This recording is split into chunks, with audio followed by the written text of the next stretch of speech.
वक्फ bill सिर्फ मुसलमान के खिलाफ नहीं है, इस्लाम के खिलाफ नहीं है, बल्कि वो संविधान के खिलाफ है। संविधान हमें इजाज़त देता है नमाज पढ़ने की, हिंदू भाइयों को भी इजाज़त देता है पूजा करने की। आज हमारी ज़मीन गई है, कल उनकी ज़मीन भी ले लेगा। और इतना याद रखिए हमारे हिंदू भाइयों, हमारे हिंदू बहनों, इतना याद रखिए, आप सब वक्फ की ज़मीन पर हमारा साथ दे या ना दे, हम मुसलमान हैं, एक अल्लाह के मानने वाले हैं। अगर आपकी ज़मीन पर मोदी कब्जा करेगा, सबसे पहले खड़े हम इमाम वाले लोग। वक्फ अमेंडमेंट बिल के खिलाफ जिस तरह से हम लोगों ने देखा कि पार्लियामेंट में असदुद्दीन अवैसी ने जिस तरह से इस बिल की कॉपियां फाड़ी और इसके खिलाफ ज़बरदस्त विरोध जताया, वही सदन के बाहर उनकी पार्टी AIM की ओर से विरोध जताया जा रहा है। इस वक्त हम लोग मौजूद है कलकत्ता के राजा बाजार में। मेरे पीछे आप देख सकते हैं AIM के कई कार्यकर्ता हैं, उन्होंने आज इस बिल के खिलाफ विरोध जताया। न सिर्फ विरोध जताया बल्कि कहा कि जब तक मोदी सरकार अपने इस बिल को वापस नहीं लेगी, इनका एहतजाज और विरोध जारी रहेगा। हमारे साथ है AIM के पश्चिम बंगाल के नेता इमरान सोलंकी, नफीस अंसारी और भी कई लोग हैं। आइए इनसे हम बात करते हैं। इसका जो मीटिंग हुआ राजा बाजार में, इससे पहले आप लोगों ने नारकुलडांगा में किया, लोगों को जो भीड़ मिल रहा है, लोगों का जो सपोर्ट मिल रहा है, क्या इससे हम लोग ये मान के चले कि पश्चिम बंगाल में MIM पार्टी अगले साल के कॉरपोरेशन चुनाव और लोकसभा में भी उतरने जा रही है? बिल्कुल लड़ेंगे सर। देखिए हमारे पास आवाम का सपोर्ट तो नहीं है। अगर आप सच बोलेंगे ना तो लोग आपके साथ खुद ब खुद चल के आएंगे। आपको सिर्फ सच बोलना है।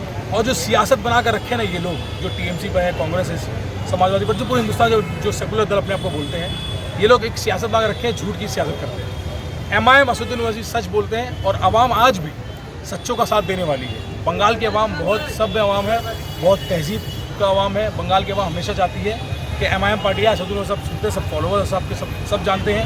हमारे पास इतने कॉल आते हैं कलकत्ता से और बंगाल से कि आप पार्टी लेके आए। हमारे पास अभी मेंबरशिप ने शुरू की, हमने 11 तारीख को मेंबरशिप शुरू की थी, ऑनलाइन मेंबरशिप। अभी 50,000 मेंबर बन गए। आप समझिए 20 दिन में। हमने प्रचार भी सही से नहीं किया। अब प्रचार में ईद के बाद उतरे हम लोग, तो अब इंशाल्लाह और बढ़ेंगे। तो बंगाल में आवाम बहुत चाहने वाली है और MIM पार्टी MLA इलेक्शन भी लड़ेंगी। मैंने नेशनल मीडिया में बोला विधानसभा इलेक्शन साल हम सब सीटों पर तैयारी कर रहे हैं। कितने में लड़ेंगे पता नहीं, इंशाल्लाह वो सदर का फैसला लेंगे। जहाँ मजबूत होगा वहाँ भी लड़ेंगे और जहाँ हमारे पास कैंडिडेट है सबका लड़ेंगे। तीसरी बात, कोलकाता कॉर्पोरेशन इलेक्शन।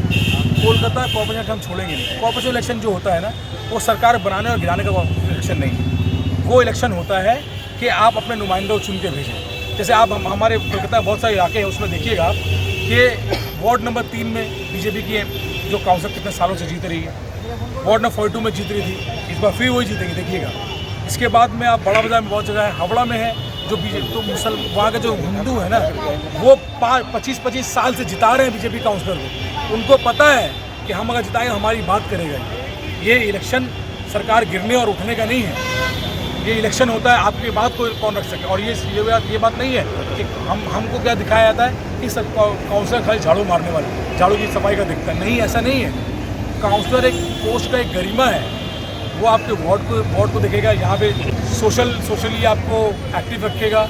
यहाँ कोई गलत काम नहीं है उसको देखना पड़ता है। यहाँ पे जो आपके वार्ड के जो लोग हैं, जो अच्छी स्कूल है, अगर स्कूल है स्कूल आना काम करेगा, यहाँ पे उसका सारा यही सब काम है। और उसकी सबसे अहम काम जो है ना कि आपके आवाम की, आपके वार्ड की बात वो जाकर कॉर्पोरेशन ऑफिस में बोलना। और कॉर्पोरेशन ऑफिस में बोला जाता है, बाकायदा आपको माइक, आपको मिनट्स दिया जाता है, वो रिकॉर्ड होता है। हम लोगों ने कभी भी सुना, आप बताइए, हमारे जो भी जितने भी लोग सुन रहे हैं, हाथ बंगाल को देख रहे हैं, एक भी बताइए कि कभी आपने सुना कॉर्पोरेशन की बात बाहर आई कि कोई आपके लिए आवाज़ उठाया? 2, 4, 5 लोग खाली बना कर रखे हैं कि नहीं दीदी को वोट दे दो, दादा को वोट दे दो। अब ये नहीं चाहिए। अब भाईजान आया इंशाल्लाह, बंगाल में भाईजान चलेगा इंशाल्लाह। असदुद्दीन ओवैसी। आप लोग बोल रहे कि दूसरी पार्टी को आप लोग झूठे बोल रहे हैं, लेकिन जो हम लोगों ने देखा सदन में परसों में, जब लोकसभा में जब ये बिल जब पास हो रहा था, तो कांग्रेस पार्टी हो, TMC हो, सब समाजवादी पार्टी हो, सबके MP सबों ने जी जान लगा दिया इस बिल को रोकने के लिए, सबों ने मुखालफत किया। तो अब मेरी बोल सकते हैं कि दूसरे जो है अब मेरी एक बात सुनिए आप। कांग्रेस पार्टी के आप बोल रहे हैं MP ने जान लगा दी, समाजवादी की जान लगा दी। आप मुझे बताइए, राहुल गांधी का स्टेटमेंट दिखाइए इसके ऊपर, प्रियंका गांधी का स्टेटमेंट दिखाइए। हर बात में दौड़ के हर बात में पार्लियामेंट खड़े होकर बोलते हैं, संविधान की किताब लेकर चले जाते हैं। कहाँ बोले राहुल गांधी कुछ? समाजवादी असदुद्दीन ओवैसी जा चुके हैं सुप्रीम कोर्ट में। ये प्रेशर है, समझिए इस बात को। जो असदुद्दीन ओवैसी सुप्रीम कोर्ट गए ना, अब इनको डर लग रहा है मुस्लिम वोट ओवैसी के पास चले जाएंगे। इनको तो वोट बैंक बना के रखे मुसलमानों को ना। अब वो लोग Asaduddin Owaisi next day supreme court गए हैं और ये अब जाने की सोच रहे हैं असदुद्दीन ओवैसी।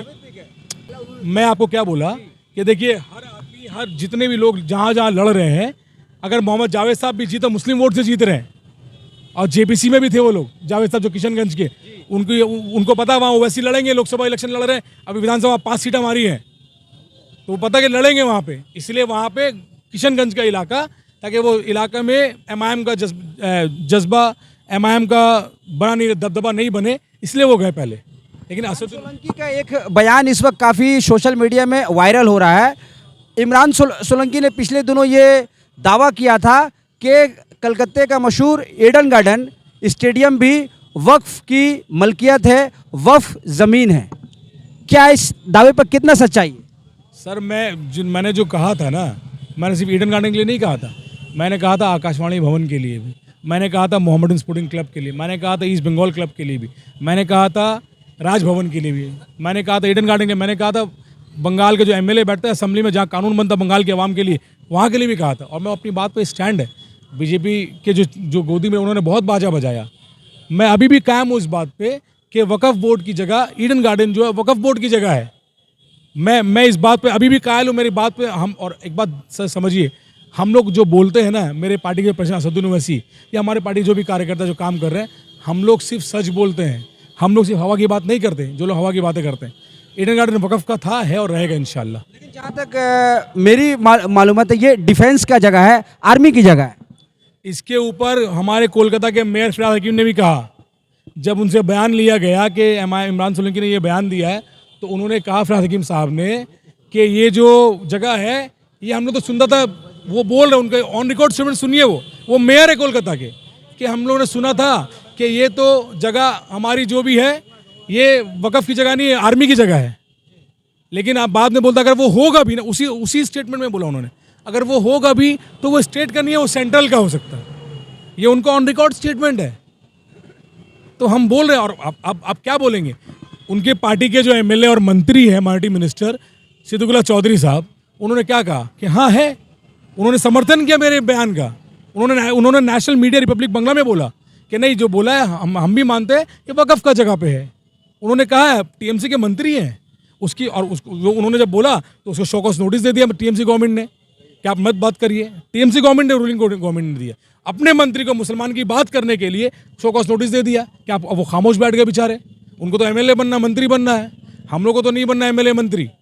हम लोग आवाम के बीच में है, लड़ रहे हैं, लड़ेंगे, अल्लाह कामयाबी देने वाला है, अल्लाह दिलों में मोहब्बत डालने वाला है, इंशाल्लाह ज़रूर मिलेंगे। इससे पहले आप लोगों ने नारकुलडांगा में किया जलसा, और आप इस मोड़ में कर रहे हैं, आने वाले दिनों में कहाँ जाएंगे? हमारे साथ मेरे पार्टी के वेस्ट कोलकाता का प्रेसिडेंट है नफीस अंसारी साहब, उनसे बात वो बोल रहे हैं। देखिए, पहले ईडन गार्डन का एक मामला क्लियर कर दे रहे हैं। जैसा आप बार बार घेर रहे हैं ना, ईडन को वक्फ की ज़मीन क्यों बोले? भाई इमरान भाई कोई गुनाह कर दिए हैं? इनका ज़मीन कोई हड़प लेगा और बाद में ये आके इमरान भाई से बोलेंगे भैया मेरा ज़मीन हड़प लिए, ये आकर के सब जगह हल्ला कर देंगे कि ज़मीन हड़प लिए तो क्राइम कर दिए हैं। अब हजम क्यों नहीं हो रहा, हम आपको बता रहे। ईडन गार्डन को जब हड़पा गया तो आप लोग तो नहीं थे, हम लोग भी नहीं थे, किसी को नहीं पता। बगमारी का एग्जाम्पल लीजिए, जैसा बगमारी का जो कब्रिस्तान है वो वक्फ का ज़मीन है। अब यहाँ की सरकार और बीजेपी की सरकार मिलकर उसको हड़प ले, वहाँ पर एक ईडन गार्डन बना दे, 100 साल बाद एक नस्ल तो खत्म हो जाएगी, पता ही कोई नहीं है। अब 100 साल बाद इमरान भाई जैसा आदमी पैदा होगा, वो बोलेगा अरे वो जगह तो वक्फ की है, तो आप जैसे रिपोर्टर पूछेगा कैसे बोल दिए, कैसे बोल दिए?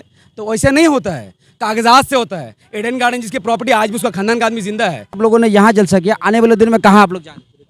हम लोग देखिए पूरे कलकत्ता में जलसा करेंगे, मीटिंग करेंगे, पब्लिक को जगाएंगे, और सिर्फ मुसलमानों को नहीं, हम हिंदू भाइयों को भी जगाएंगे।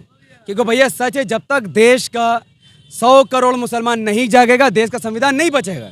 25 करोड़ मुसलमान लाठी खा सकता है, डंडा खा सकता है, गोली खा सकता है, संविधान नहीं बच सकेगा जब तक हिंदू भाई हमारे साथ नहीं आता। वक्फ बिल सिर्फ मुसलमान के खिलाफ नहीं है, इस्लाम के खिलाफ नहीं है, बल्कि वो संविधान के खिलाफ है। संविधान हमें इजाज़त देता है नमाज़ पढ़ने की, हिंदू भाइयों को भी इजाज़त देता है पूजा करने की। आज हमारी ज़मीन गई है, कल उनकी ज़मीन भी ले लेगा। और इतना याद रखिए हमारे हिंदू भाइयों, हमारे हिंदू बहनों, इतना याद रखिए, आप सब वक्फ की ज़मीन पर हमारा साथ दे या ना दे, हम मुसलमान हैं, एक अल्लाह के मानने वाले हैं। अगर आपकी ज़मीन पर मोदी कब्जा करेगा, सबसे पहले खड़े हम इमाम वाले लोग होंगे। हिंदू भाइयों से के लिए भी बात कर, लेकिन आप लोग हिंदू इलाका में क्यों नहीं जा रहे? देखिए वो समर्थन के ऊपर है। ओवैसी साहब को वोट क्या हिंदू नहीं करते हैं? उनके हैदराबाद जो हल्का है वहाँ पर हिंदू भी वोट करता है, मुसलमान भी करता है। ये सब ऊपरिया बात है। जहाँ मोदी आए थे, अमित शाह जहाँ कैंपेनिंग किए थे काउंसिल इलेक्शन में हैदराबाद में, राजमोहन हमारा काउंसिलर 5 बार जीता है, 12,000 वोट से बीजेपी को हराया है। जहाँ बीजेपी कैंपेनिंग की है, हमारा राजमोहन नाम है उनका, सर्वे करिए। जो एमआईएम का काउंसिलर राजमोहन हिंदू है, मोदी और अमित शाह वहाँ कैंपेनिंग किए, भरपूर कैंपेनिंग किए, 12,000 वोट से वहाँ जीता है एमआईएम का हिंदू कैंडिडेट। हमारा 5 बार 5 मेयर है हिंदू। हमारा मैं कह रहा हूँ हमारे राजा व्यास के तमाम साथियों से अस्सलाम वालेकुम। भाई ये हमारा मसला अपने ईमान का है और इस्लाम की है। हमारी वक़्फ़ जितनी ज़मीन है, अगर इन लोगों ने हड़प कर लिया तो कल हमारी कब्रिस्तान को भी हड़प करेंगे, और करने के बाद फिर हम लोगों को कहाँ जलाया जाएगा? वो हीटर में ले आकर जलाएंगे। बोले जाओ तुम हीटर में जलो, तो ये कभी हम होने नहीं देंगे। हमारे जितने राजा बयार के मुसलमान हैं, जितने कोने में हैं, कहीं भी बैठे हुए हैं, चाय खाने में बैठे हुए हैं, पान दुकान में बैठे हुए हैं, ये तमाम सुन ले, अपने वक्फ की ज़मीन अपने हाथ में लेना होगा, हर हाल में हाथ में लेना होगा, नहीं वरना हमारा लाश हमारा हीटर में जलेगा, शमशान में जलेगा, हमारी कब्रिस्तान मेरा जगह नहीं मिलेगा। सुन ले तमाम मेरे भाइयों राजा बाजार से, सुन ले जितने भी हैं और जो भी है, जितने भी पार्टी करने वाले हैं, पहले अपने वक़्फ़ को देखें, पहले अपनी कब्रिस्तान को देखें, पहले अपनी मस्जिद को देखें, उसके बाद पार्टी को देखेंगे। ठीक है, इससे होशियार हो जाए मेरे भाइयों, अगर वरना तो फिर तुम्हारा वही हाल होगा, हमारा वही हाल होगा कि राम राम शर्त है, राम राम शर्त है, यही बोल करके हमें हीटर में जला दिया जाएगा। अस्सलाम वालेकुम।